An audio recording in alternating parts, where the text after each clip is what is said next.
দিদি বলো কি ভাজলে এটা? Chicken pakora, chicken lollipop. Chicken lollipop.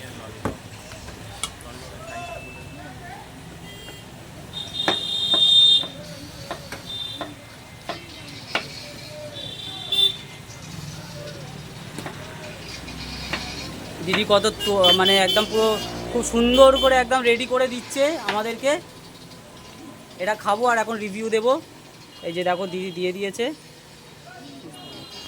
আচ্ছা এটা এখন খাবো। আগের ভিডিওতে আমি দেখালাম যে দিদি আমাকে দিয়ে দিয়েছে প্লেটে, কিন্তু প্লেটটা খুব গরম বলে আমি এতে নিলাম। চলো এখন একটু খেয়ে আমি দেখি যে পকোড়াটা কেমন। বড্ড গরম, একদম সদ্য ভেজে দিয়েছে।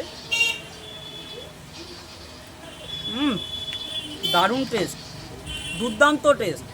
আমি অন্য কোথাও পকোড়া খেয়েছি, এত সুন্দর টেস্ট আমি সত্যি পাইনি। আর সাইজটা দেখো, তোমরাই বলো গাইস যে সাইজটা কি মানে এটা কি কম কম কম তুলনায় মানে অনেকটাই কম। কি পিউস তোমার কি মনে হচ্ছে সাইজটা? 20 টাকার তুলনায় এটা অনেক অনেক বড়। আবার দেখো স্যালাডও দিয়েছে।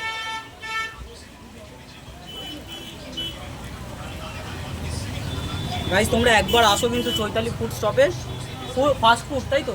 চৈতালি ফাস্ট ফুডে আসো আর এসে দিদি ভালো ভালো খাবারগুলোকে টেস্ট করো, আশা করি ভালো লাগবে।